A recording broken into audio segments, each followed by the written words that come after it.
Good day, everybody. Welcome to our episode on attractiveness of the profession. My name is Angel Sithole. I'm a project director at SAICA.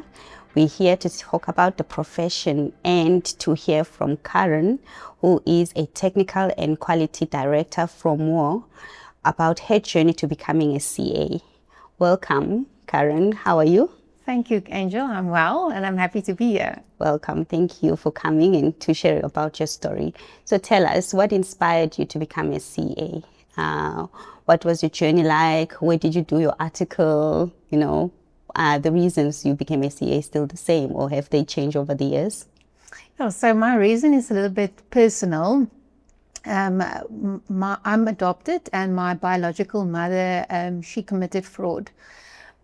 So obviously as a little girl, that was big for me, and I then decided, how can I be the opposite of that?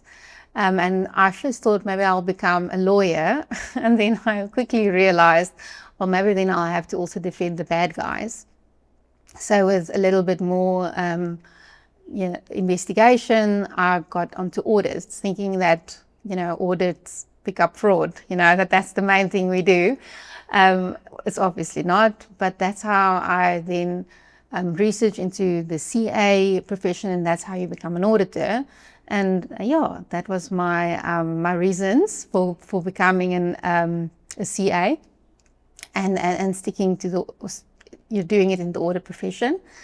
If you ask me if it's still the same, I would say no, it's not still the same. I think it has changed. So I did my articles at Moore Stellenbosch, a firm there, and I was also a manager there, went into the quality side. So I think I started more operational, and then went into the quality side. And from the quality side, there's a lot of difference that you can make in an audit. You get to figure out the technical sides that the operational guys not necessarily always have the time for, and you can assist them with. So I think that's why I'm still in the audit, and I love helping engagement partners on the technical side. So that is my journey. I hope I answered your question. Yes, you did. What has been the highlight of your profession or career? I think the highlight for me was, since joining Moore South Africa, I've been working as the technical director for 2 years now. I was invited to a conference in Dubai last year to speak about ISO 600 Revise. And I think that was a big compliment for me, because it's a new standard, and that they trusted me to take on that topic. So travel can be part of, because that's, I think, one of my hobbies apart from online shopping. I think getting the opportunity to travel and then speak about a new standard was a highlight for me. Okay, so do you think our profession is still attractive? If you were to go back maybe 10 years to when you were very young, what would you tell yourself? Would you still tell yourself that this is an attractive career to pursue, or you wouldn't? Is our profession attractive, given what we've seen over the years and where we are today? I think it depends who you ask, right? Because, I don't know, but the past few years, I've seen a spark come back. So if you've maybe asked me 5 years ago, I would maybe say, no, I don't think so. But I think in audit now, but I think the past few years I've seen the spark come back, especially young engagement partners.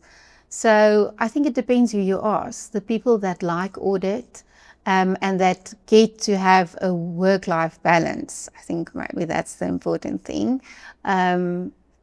Yes, for them it's attractive. The ones who don't get that right, maybe it's not. Okay. And then looking at your career over the years, what are some of the challenges that you faced? How did you overcome these challenges? So my biggest challenge was definitely becoming a mom and working in a industry or profession that is deadline driven. and where there's little room for these deadlines to shift, especially as we've got regulatory deadlines. So I think having small kids and trying to still get the job done, that was definitely my biggest challenge. If you ask me how I overcome it, I don't know. I don't know how I overcome it. But I think maybe it's like just one of the partners that I worked with, she said to me, like, you have to,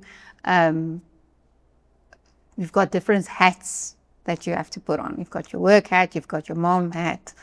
So I kind of did that. When I was working, I worked. And then when I left work, I was a mom. And that helped me. And especially the fact that I worked for a firm that supported me during that time. I think I wouldn't necessarily have come this far if they didn't support me during the time having small children. Okay. What difference have you made in our profession? Or are you still making? I think it's a work in progress. So I'm very passionate about internal monitoring. So my main goal is to make it fun, as fun as it can be, when you're being criticized. So I think that was my main goal for 2024. I wanted partners to phone me and say, I want to go through internal monitoring again, willingly. So I had one partner that called me and asked to go through it willingly. So maybe that is where I've made a difference. And I'm hoping still to make a difference, to make it more a positive experience in an already fast-paced environment. Okay. So being in quality reviews, okay. So what do you think we can do to increase the number of CAs and RAs within our profession, given the transformed environment that is currently happening, everything including, the legal requirements? How can we increase the numbers of CAs or regulatory auditors? Well, I think the problem it's not necessarily getting people to start an audit. It's keeping them there and not wanting them to leave. So one of the things we all struggle with is work-life balance, and that is very difficult to achieve in an audit environment, right? So that I think is definitely things that firms need to consider, especially for females going through the small children phases, not losing them because they can't keep up. And then, they're taking that break from the profession and then they can't come back, So that's definitely one of the things. One of the things I think where I try to do that is through internal monitoring, because that is a very negative part and also something that's after the audit. So it's not necessarily always a part. It's extra time you have to set out to do, to focus on quality. So I try to make that a little bit more positive. If I get it right, we must ask the partners at Moore, but that's definitely what I'm striving for, and hopefully that will increase how people feel when they get monitored. Who is Karin outside the technical title? What do you love doing?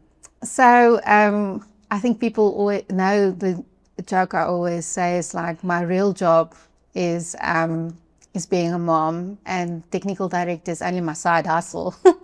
So I really love being a mom to my two boys, and I love creating a home environment. So I think it's just the best feeling when all of the kids in the neighborhood come to our house to play.